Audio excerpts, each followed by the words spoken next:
The people of Maple Creek had never seen anything like it.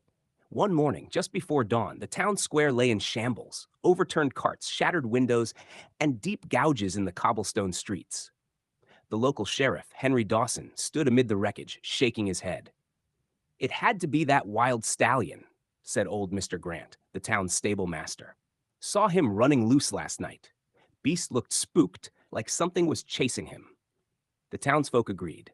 The black stallion, a half-wild creature known as Midnight, had been seen galloping through town just hours before the destruction. But something didn't add up. A horse could trample, sure, but could it tear doors off their hinges? Could it carve deep claw-like marks into stone? Sheriff Dawson wasn't convinced. He followed the trail of destruction out past the stables and into the woods, his lantern casting eerie shadows through the gnarled trees. The deeper he went, the more he noticed strange symbols carved into tree trunks, deep furrows in the ground as if something had been dragged.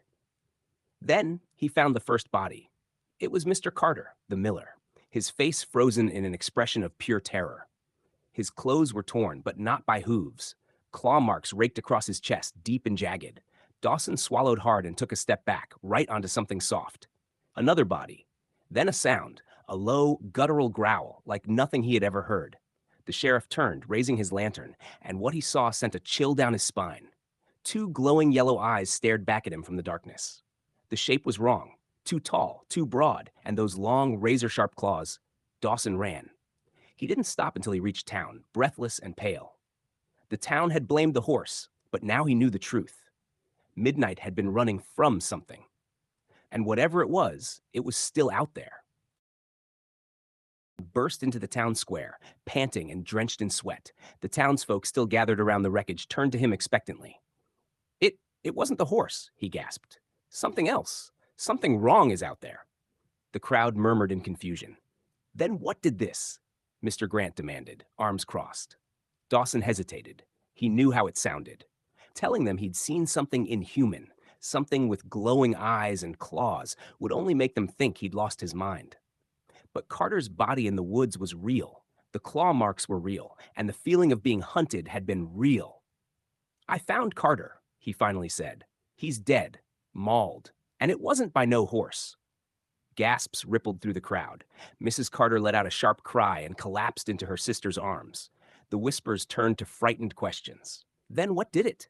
Dawson looked toward the woods, still shrouded in early morning mist. He swallowed hard. "I don't know," he admitted, "but I saw it, and we need to lock our doors tonight." A heavy silence fell. Then, from the stables, a sudden crash. Every head turned as a frantic whinny cut through the air. Midnight. Dawson's blood ran cold. He knew fear when he heard it, and right now that horse was terrified. Without thinking, he ran toward the stable.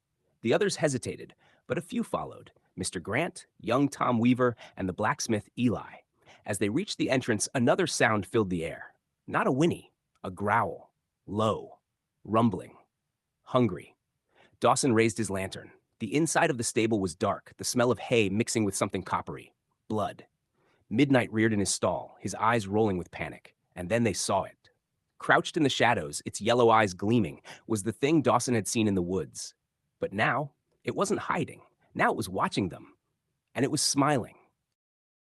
Still burned in Dawson's mind. Hungry, scratched deep into the stable's beams by something that wasn't human. The town was silent now, but the air felt wrong. Heavy, electric, like the whole place was waiting. Eli gripped his hammer. "We can't just stand here. That thing's still out there." Dawson nodded. "We need to warn everyone. No one goes outside alone, and we need weapons." Mr. Grant shook his head. "Bullets didn't stop it." "No," Dawson admitted, "but that hammer sure slowed it down." He turned to Eli. "How hard can you make a silver blade?" Eli frowned. "Silver? You think it's—" "I don't know what it is," Dawson cut in. "But we need to be ready." Tom swallowed.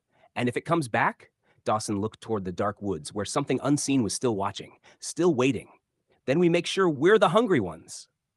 Maple Creek had survived harsh winters, wild animals, even the occasional outlaw. But this was different. This wasn't something they could outrun. Sheriff Dawson didn't sleep that night. None of them did. The town locked itself up tight. Every window shuttered, every rifle loaded. Midnight still trembling from his ordeal, was kept in Grant's personal stable, away from the scene of the attack. By dawn, Eli had already started work. The blacksmith's forge burned hotter than ever as he melted down every piece of silver the town could spare. Old coins, jewelry, even a few heirlooms that folks reluctantly handed over. If silver was their best chance, no one was taking risks. Dawson stood outside the forge, rifle in hand, scanning the tree line. The morning mist curled low over the ground, twisting through the streets like grasping fingers. The woods were silent, too silent. Tom approached, face pale. "Tracks," he said quietly. "I found him by the stable." Dawson followed him out past the wreckage.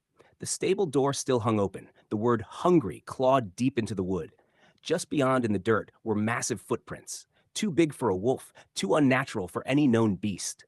They led away from town, back into the trees. Dawson crouched, studying them. The weight was uneven, like the creature had limped away. "We heard it," Tom whispered. "That hammer blow did something." Dawson stood, tightening his grip on his rifle.